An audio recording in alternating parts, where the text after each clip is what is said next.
मध्य प्रदेश की राजधानी भोपाल और इंदौर समेत 26 जिलों में मानसून की एंट्री हो चुकी है। रात में भोपाल में गरज चमक के साथ तेज बारिश हुई। वहीं मौसम विभाग ने कई जिलों में ऑरेंज अलर्ट जारी कर दिया है। मौसम विभाग के मुताबिक 3-4 दिन ऐसा ही मौसम बना रहेगा। 25-26 जून को बंगाल की खाड़ी में एक और सिस्टम एक्टिव होने जा रहा है, जिसके चलते ज्यादातर जिलों में तेज बारिश होगी। मसूरी में पुलिस दरोगा ने टैक्सी चालक के साथ मारपीट कर दी। बताया जा रहा है कि मसूरी देहरादून मार्ग पर एक टैक्सी नो पार्किंग में खड़ी थी। ट्रैफिक दरोगा ने जब टैक्सी चालक से गाड़ी हटाने के लिए कहा तो टैक्सी चालक के साथ उसकी अभद्रता उसने करने लगा। इसके बाद दरोगा ने टैक्सी चालक को वहीं पीट दिया।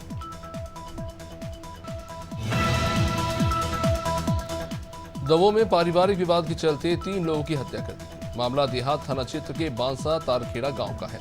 मृतक और 3 आरोपी एक ही परिवार के हैं। दरअसल होमगार्ड जवान रमेश विश्वकर्मा का उनके ही परिवार के लोगों से विवाद चल रहा था। 1 महीने पहले भी उनके बीच विवाद हुआ था। आरोपियों ने सोमवार को रमेश पर धारदार हथियार से हमला कर दिया। घटना के समय रमेश का बेटा उमेश और भतीजे विक्की दमोह से बाइक से लौट रहे थे। मध्य प्रदेश में जल्द ही बजट सत्र की शुरुआत होने वाली है। पहले सरकार तैयारियों में जुटी हुई है तो वही उप मुख्यमंत्री जगदीश देवड़ा का बयान भी आ चुका है। उन्होंने कहा कि यह बजट जनता के हित में होगा। सभी विभागों से बजट को लेकर जानकारी ली गई है। लगातार अलग अलग वर्ग से संवाद हो रहा है। डिप्टी सीएम ने कहा कि पिछली सरकार की कोई भी योजना बंद नहीं होगी। 2028 में मध्य प्रदेश में महाकुंभ होने वाला है, जिसको लेकर भी काम है। सुल्तानपुर में बीती रात बाइक सवार बदमाशों ने गल्ला व्यापारी की गोली मारकर हत्या कर दी। मामला कुरेभार थाना क्षेत्र के गुप्तारगंज बाजार का। यह देर रात व्यापारी रोहित जायसवाल सड़क पर खड़े थे। इसी बीच बाइक सवार बदमाश उन्हें गाली देने लगा और गोली मारकर फरार हो गया। आनंद फानंद में रोहित को अस्पताल में लाया गया, लेकिन डॉक्टर्स उसे बचा नहीं सके। हैदराबाद से असदुद्दीन ओवैसी के खिलाफ चुनाव लड़कर चर्चा में आई भाजपा नेता माधवी लता भोपाल पहुंची। उन्होंने भाजपा विधायक रामेश्वर शर्मा से मुलाकात की। माधवी लता का विधायक रामेश्वर शर्मा के निवास पर स्वागत हुआ। इस दौरान उन्होंने कहा कि चुनाव में उनकी हार नहीं बल्कि बोगस वोटिंग करवाकर जीतने वालों की हार हुई। राजधानी देहरादून में एनजीटी के आदेश के बाद मलिन बस्तियों में अतिक्रमण पर एक बार फिर से कार्रवाई शुरू हुई। शहर के कई क्षेत्रों में अवैध रूप से बस्तियों का विस्तार कर सैकड़ों नए भवन बनाए गए। साल 2016 के बाद किए गए निर्माण के अनुसार उन्हें अवैध करार दिया गया। इन्हीं भवनों पर नगर निगम और जिला प्रशासन की संयुक्त बुलडोजर कार्रवाई की जा रही है। उत्तराखंड में मानसून सीजन के दौरान हर तरह की स्थिति से निपटने के लिए एसडीआरएफ ने अपनी सभी तैयारी पूरी कर ली। मानसून सीजन में प्रदेश में कई जगहों पर बाढ़ की समस्या से निपटने के लिए एसडीआरएफ के जवान तैयार हैं। एसडीआरएफ के सेना नायक मणिकांत मिश्रा ने बताया कि प्रदेश के कई मैदानी क्षेत्रों में बरसात के मौसम में बाढ़ की समस्या देखने को मिलती है और वहां पर त्वरित रिस्पॉन्स करते हुए एसडीआरएफ की टीम काम करती है। रानी दुर्गावती के बलिदान दिवस पर मध्य प्रदेश के मुख्यमंत्री डॉक्टर मोहन यादव जबलपुर जिले के दौरे पर रहे, जहां पर सीएम ने नरई नाला स्थित रानी दुर्गावती के समाधि स्थल पर पुष्पांजलि अर्पित की। इस मौके पर सीएम ने कहा कि रानी दुर्गावती ने न केवल भारत का मान बढ़ाया बल्कि गोंडवाना राज्य में 4 चांद लगाकर इतिहास में अमर हो गई।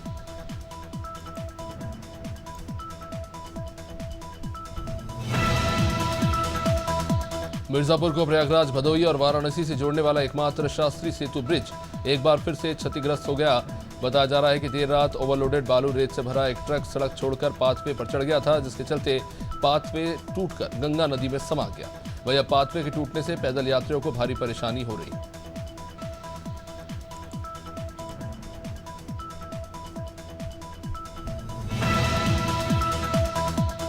वीरांगना रानी दुर्गावती के बलिदान दिवस पर रायपुर में मुख्यमंत्री विष्णुदेव साय ने उनकी प्रतिमा पर माल्यार्पण कर उन्हें नमन किया।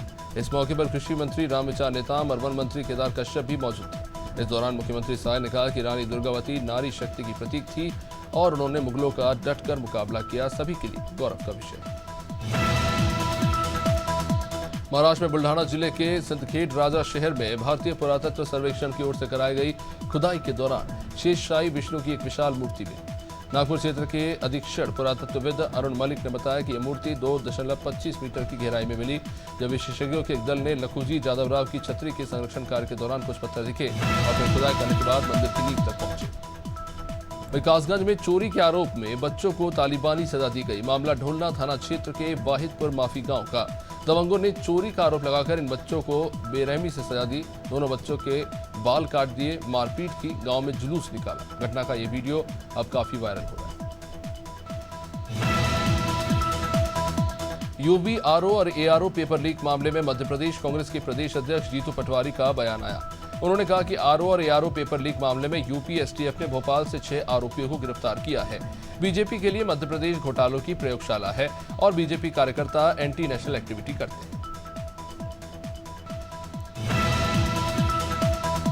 मध्य प्रदेश के नौनिहाल भगवान श्री राम और श्री कृष्ण के जीवन चरित्र को पढ़ेंगे। श्री कृष्ण की कार्य पद्धति, महाभारत के समय दिए गए उनके उपदेश इन्हें स्कूलों में पढ़ाया जाएगा। इसे लेकर प्रदेश के स्कूल शिक्षा मंत्री उदय प्रताप सिंह ने बयान दिया। उन्होंने कहा कि श्री राम और श्री कृष्ण दुनिया भर में सनातन संस्कृति को मानने वालों के लिए आदर्श हैं। उत्तराखंड की 2 विधानसभा सीटों पर आगामी 10 जुलाई को होने वाले उपचुनाव की सरगर्मी तेज हो चली है। 2 दिनों तक बीजेपी प्रदेश अध्यक्ष महेंद्र भट्ट बद्रीनाथ में प्रवास पर रहे, जहां उन्होंने उपचुनाव में दोनों ही सीटों पर बीजेपी की जीत का दावा किया। उन्होंने कहा कि दोनों ही सीटों पर पार्टी के कार्यकर्ता पूरी तरह से जुटे हुए हैं और 26 जुलाई के बाद स्टार प्रचारक भी इन सीटों पर प्रचार करेंगे। फतेहपुर में कांग्रेस अल्पसंख्यक के प्रदेश उपाध्यक्ष मिसबाउल हक ने कहा कि जिस तरह से लोकसभा चुनाव में इंडिया गठबंधन को सीटें मिली, उससे ये साफ हो जाता है कि यूपी में आने वाले विधानसभा चुनाव में जनता इंडिया गठबंधन को जीत दिलाने का काम करेगी।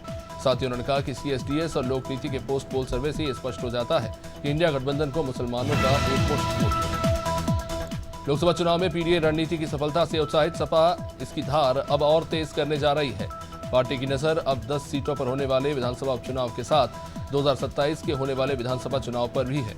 अब इसके लिए सपा गांव-गांव में पीडीए पंचायत का आयोजन करने जा रही है, जिसके जरिए सपा आने वाले जातियों को एकजुट करेगी और उन्हें अधिकारों के प्रति जागरूक करेगी।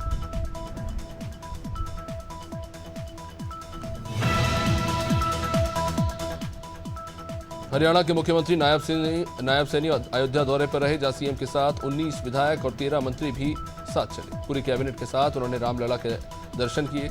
इस दौरान सीएम ने कहा कि प्रधानमंत्री मोदी के नेतृत्व में आने वाले विधानसभा चुनाव में हरियाणा में तीसरी बार बीजेपी की सरकार बनेगी। वह दिल्ली को पानी न दिए जाने वाले आम आदमी पार्टी के आरोप पर भी उन्होंने जवाब दिया। हमीरपुर जिला अस्पताल में मरीज के परिवार वालों ने डॉक्टर पर पैसे लेने के आरोप लगा दिए।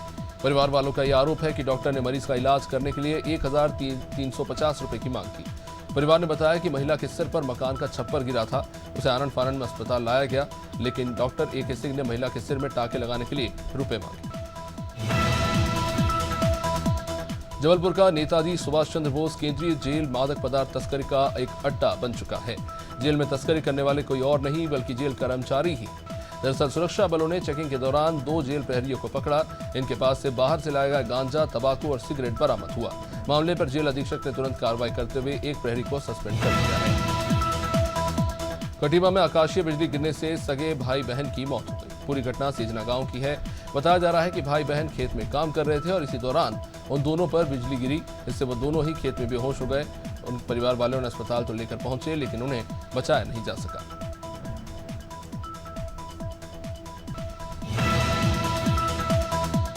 रायपुर में वन मंत्री केदार कश्यप मुख्यमंत्री विष्णुदेव साय के साथ वीरांगना महारानी दुर्गावती को श्रद्धांजलि देने पहुंचे। जहां उन्होंने कहा कि आदिवासी समाज देश के लिए अपना सब कुछ न्यौछावर कर देता है। महारानी दुर्गावती ने बलिदान देकर भावी पीढ़ी को बड़ा संदेश दिया है। मंत्री केदार कश्यप ने नक्सलियों के पास प्रिंटर मशीन और नकली नोट छापने के मामले पर कहा कि बीजेपी की सरकार जब से बनी है तब से हौसले पस्त हुए। मध्य प्रदेश के रीटी में धड़ल्ले से माफिया नर्मदा नदी पर अवैध खनन कर रहा है, लेकिन खनिज विभाग ने अब तक सिर्फ 6 पोकलैंड मशीनों का भी केस रजिस्टर किया है। खनन माफियाओं पर कोई कार्रवाई नहीं की गई। ग्रामीणों का कहना है कि ठेकेदार पोकलैंड जैसी मशीन से खनन कर रहे हैं, लेकिन विभाग के लोग कोई कार्रवाई करते नहीं।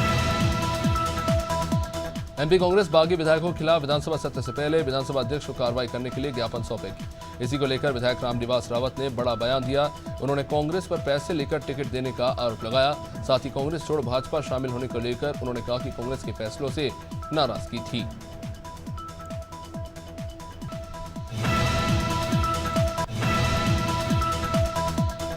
कन्नौज में बहादुरपुर गांव में पंखे का प्लग लगाते समय युवक की करंट लगकर मौत हो गई। जिले के तिरवा थाना क्षेत्र के अंतर्गत बहादुरपुर गांव निवासी करीब 45 साल के संतोष की पंखे को चलाने के लिए प्लग को इलेक्ट्रिक बोर्ड में लगाते समय करंट लगा।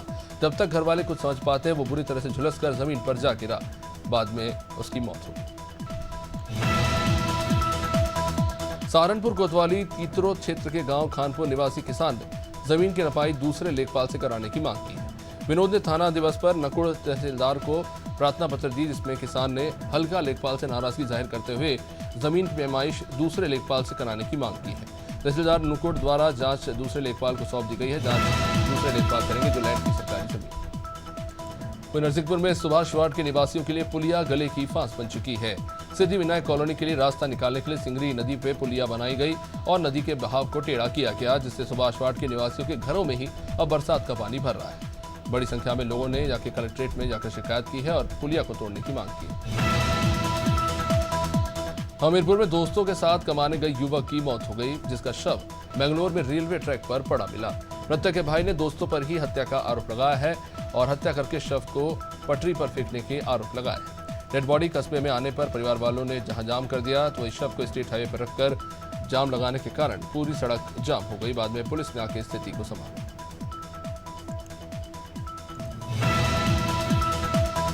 कन्नौज में डीसीएम ने बाइक सवार युवक को जबरदस्त टक्कर मार दी। घटना के बाद डीसीएम चालक भी वहां से फरार हो गया। टक्कर लगने से वो बुरी तरह से जख्मी युवक को स्थानीय लोगों ने ही जिला अस्पताल पहुंचाया, लेकिन उसे बचाया नहीं जा सका। मृतक अखिलेश यादव उन्नाव जिले के जालेपुर बांगर का रहने वाला था।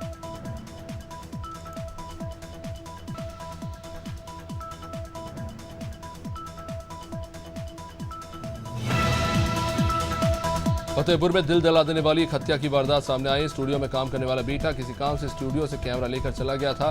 कैमरा वक्त पर वापस न करने पर स्टूडियो संचालक ने युवक के पिता को ही मौत की घाट उतार दी। घटना सदर कोतवाली क्षेत्र के नहर कॉलोनी सिंधी भट्टे की बताई जा रही है। बता दें कि जांच के बाद हत्या का खुलासा हुआ। हरदोई में सरकार के निर्देश पर लगाए गए रोजगार मेले में नौकरी के नाम पर युवक से ठगी की गई।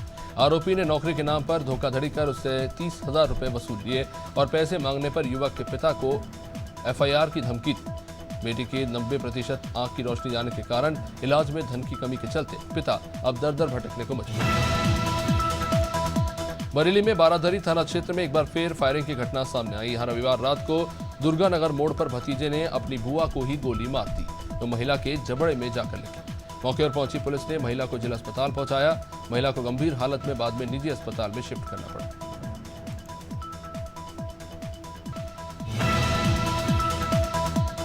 वीरांगना रानी दुर्गावती के 461वें बलिदान दिवस पर रानी दुर्गावती स्थल चौक लखनादौन पर पहुंचे जिला उपाध्यक्ष विजय उइके, अर्जुन उइके के साथ समस्त गोंडवाना समुदाय के जनप्रतिनिधि, कर्मचारी, माताओं बहनों के साथ रानी दुर्गावती चौक स्थल पर गोंडवाना साम्राज्य की रानी दुर्गावती की प्रतिमा पर फूल चढ़ाए और दुर्गावती चौक स्थल पर मंडलाध्यक्ष ने संबोधन किया। शिवपुरी जिले के खनियादाना में सराफा व्यवसायी पर एक आदतन अपराधी ने कट्टे से गोली चला दी। गोली लगने के बाद सराफा व्यवसायी को झांसी के अस्पताल में भर्ती कराना पड़ा। सराफा व्यवसायी ने उपचार के दौरान सोमवार को दम तोड़ दिया। बता दें गोलीकांड का एक वीडियो भी सामने आया है जिसमें हिस्ट्री शीटर सराफा व्यवसायी पर गोली चलाता है। लखीमपुर खीरी में गांव में राजस्व वसूली करने गए नायब तहसीलदार होमगार्ड और अमीन पर हमला हो गया। ग्रामीणों ने धारदार हथियार लाठी डंडे से अचानक हमला किया जिसमें नायब तहसीलदार शशांत शेखर, होमगार्ड कुमार शर्मा, अमीन पंकज कुमार वर्मा घायल हो गए। कुल 10 लोगों के खिलाफ मुकदमा दर्ज किया गया है। मामला धौरहरा तहसील क्षेत्र के बेलवा मोती गांव का।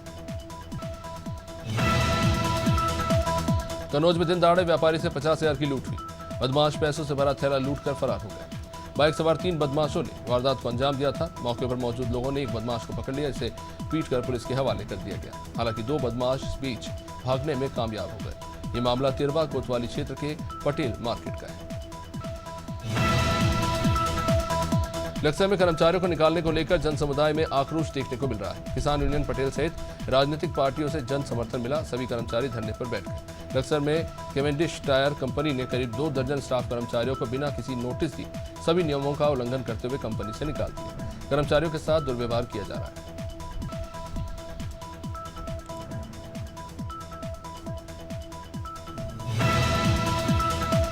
उन्नाव में सदर कोतवाली में तैनात आरक्षी योगेंद्र यादव और ममता की मंदिर में शादी हो गई। इससे पहले योगेंद्र ने दूरी बढ़ाई तो ममता ने 19 जून को रेप का केस दर्ज करा दिया था।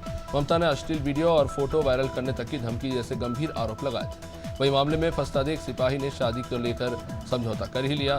दोनों की गोकुल बाबा मंदिर में रीति रिवाज से शादी संपन्न हुई।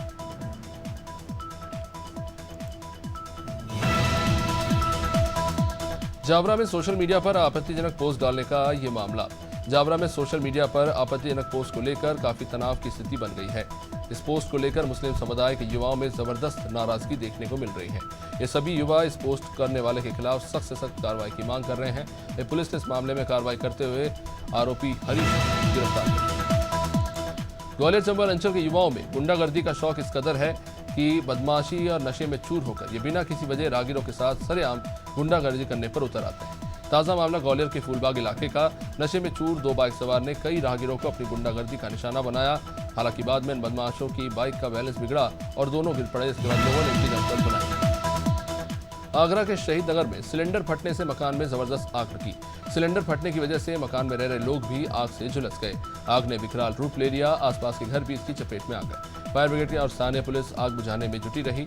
ये मामला थाना सदर क्षेत्र के अंतर्गत शहीद नगर के पास का है। गोवर्धन के डिग अड्डा पर पिछले वर्ष की तरह इस साल भी बच्चों के मनोरंजन के लिए फन फेयर मेले की शुरुआत की गई। गोवर्धन नगर पंचायत अध्यक्ष प्रभा देवी और महंत सिया रामदास महाराज ने मेले का फीता काटकर विधिवत इसका उद्घाटन किया। ये फन फेयर मेला शुरू होकर अगस्त माह तक चलेगा।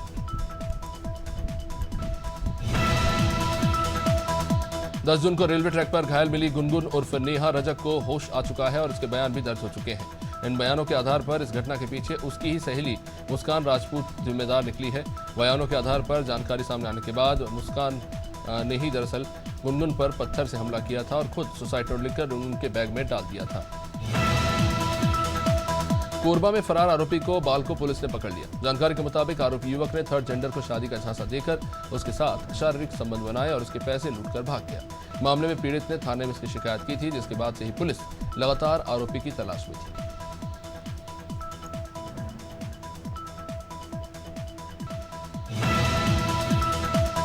16 जून को मोहारी भाटा निवासी बच्चे के अपहरणकर्ता को सिटी कोतवाली पुलिस और साइबर सेल की टीम ने गिरफ्तार कर लिया।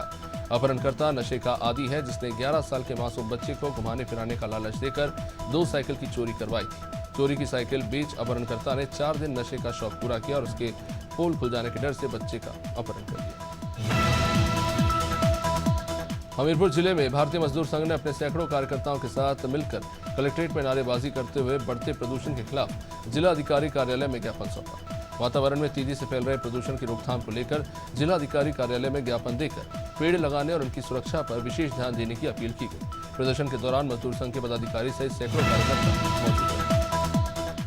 अमरोहा में बिजली विभाग की बड़ी लापरवाही उजागर हुई। जर्जर तारों के चलते ये टूटकर तालाबों में गिरे।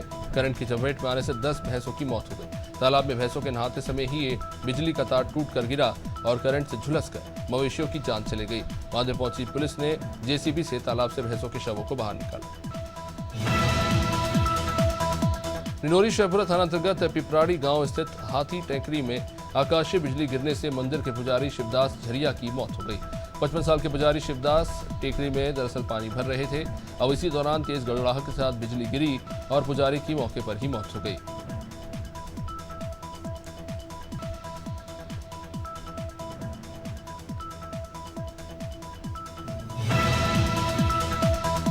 फतेहपुर में बिना परमिशन के बार बालाओं के जमकर ठुमके लगाने का वीडियो सोशल मीडिया पर वायरल हो रहा है। बार बालाओं के ठुमके में नाबालिग बच्चे भी थिरकते नजर आ रहे हैं। इन बालाओं के अश्लील गानों में जमकर नोट तोड़े ही इस बीच बार बालाओं के डांस को लेकर ही आपस में कुछ विवाद हो गया। इसके चलते पुलिस को वहां पहुंचना पड़ा और बाद में डांस को रुकवाया गया।